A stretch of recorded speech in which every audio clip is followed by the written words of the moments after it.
MSNBC political analyst, former chair of the Republican National Committee, and host of the Michael Steele podcast. And Jason Stanley, professor of philosophy at Yale University and author of How Fascism Works. And I do want to start with you, Michael, because you used to be in charge of this party, so you know what it means when the creep begins. Yeah. And the creep began with the Tea Party, and you had to wrestle with it. But you actually are somebody with integrity and with a mind of your own. Kevin McCarthy, as somebody who's got to now steer this ship, let me just play you who his new boss is. Okay. Here's Marjorie Taylor Greene at Nick Fuentes' event. So if Nick Fuentes is untouchable, well, she touched. Here she is. Do you know what it's like to be canceled? And that's why I'm here to talk to you tonight. I don't believe anyone should be canceled.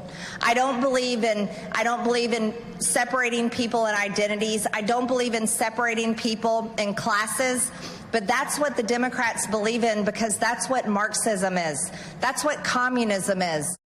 And she was introduced by Fuentes at that event. Yeah, that's just a load of crap. It's total BS. And so she doesn't want to cancel people, and she doesn't want to break people off into these different classes or whatever. Then why are you calling your fellow Republicans rhinos? Why are you separating those of us who have been stalwarts of Lincoln, Reagan, Eisenhower, Bush Republicanism as a pariah? So, just cut the act. You're hanging out with the people who represent your values and your interests. When you show up at a Fuentes event, that says more about you than it does Fuentes, because we know who he is. We know what that is. So now your embrace of it says a lot about you. But here's the ugly, dirty little rub, Joy, is that the leadership of the Republican Party refuses to reject it, refuses to say, that's not us. MTG, Marjorie Taylor Greene, whatever we want to call you, you're not going to those events anymore. You're going to go out and you're going to reject that. You don't hear that narrative emerging from within the leadership. They want all of us at this point to fixate on, we're past Trump. Right. We're no longer doing Trump. Trump was bad. Oh, this bright shining object down in Florida. Let's focus on that in Governor DeSantis. But I'm sorry, you don't get to wipe that stain off your clean white shirt that easily, because that's a deep stain. January 6th was a deep stain.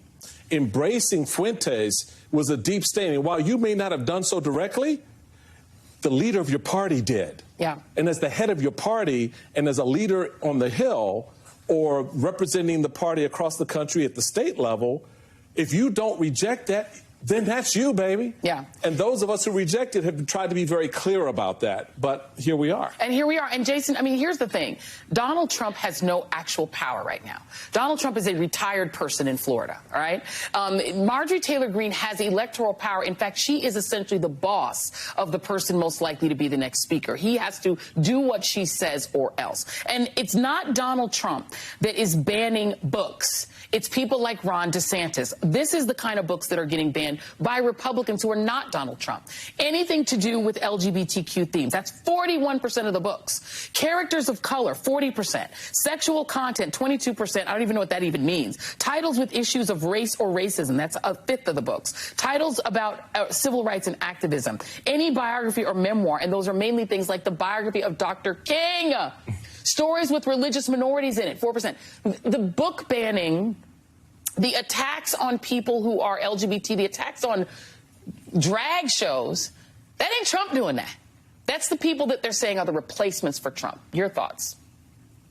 That's right. I mean, I think that when we ask for an apology or ask for distancing from these strategies or connections, we're omitting the fact that maybe not apologizing is a message, is a communication strategy. When you don't apologize, what you're sending is a message that you're going to stand by the extremists without explicitly endorsing the extremists. If you explicitly endorse the extremists, well, then you're going to lose the suburban white vote or whatever.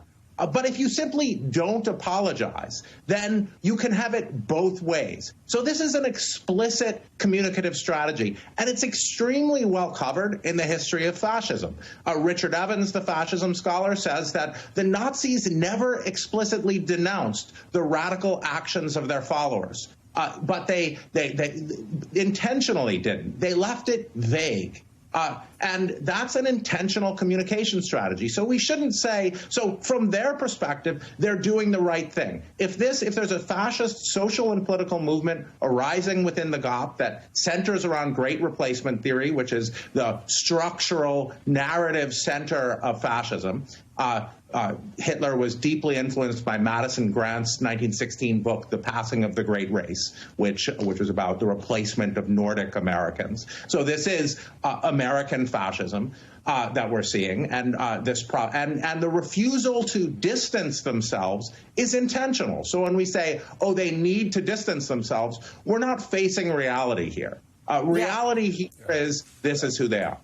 And the thing about it is that Donald Trump, because he is self-centered, right, calls the people, yay ain't all there, but he calls the people to him.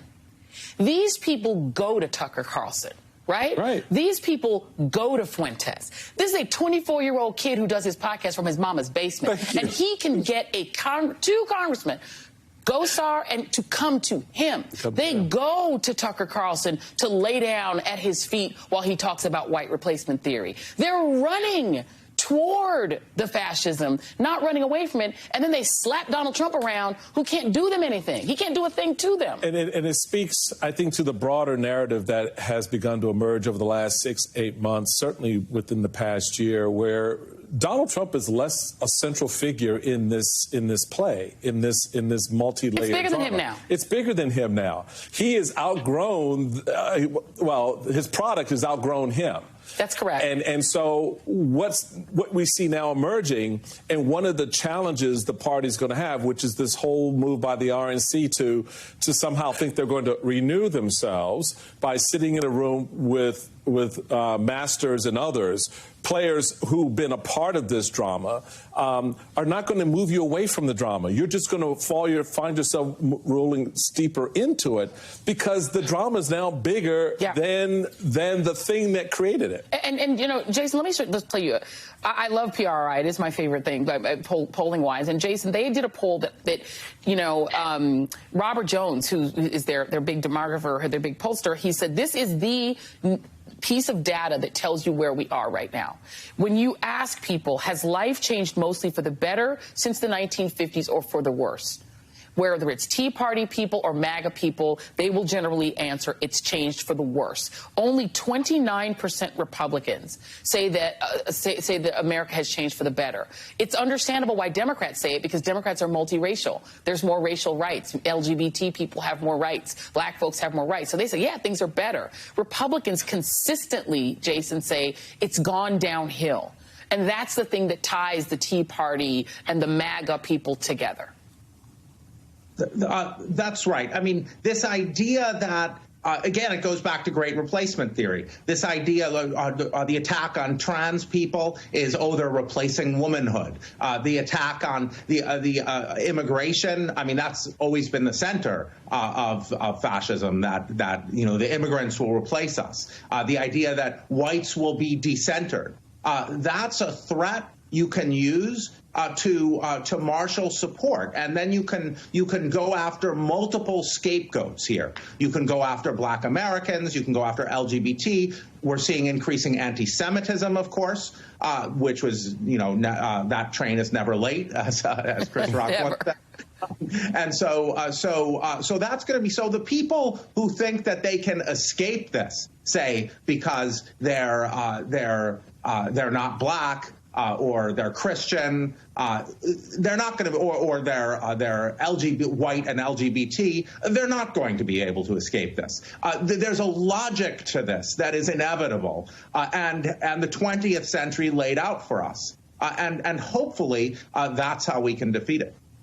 And we hope that the main political party, because look, y'all, Democrats had this problem. This is not something Democrats are unfamiliar with. Democrats have a history of having these people in-house. And the only way that they fixed themselves and got to the point where they could elect a Barack Obama is they pushed them out. They had to push them. They became Dixiecrats. Get out. And the Republicans picked them up. And then the Republicans say, come on in, baby. Come on in. The water's fine over here. Michael Steele. I need a drink. Thanks for that. That's just water in that mug if he lifts it up. Thank you all very much, Jason Stanley and Michael Steele. Up next on the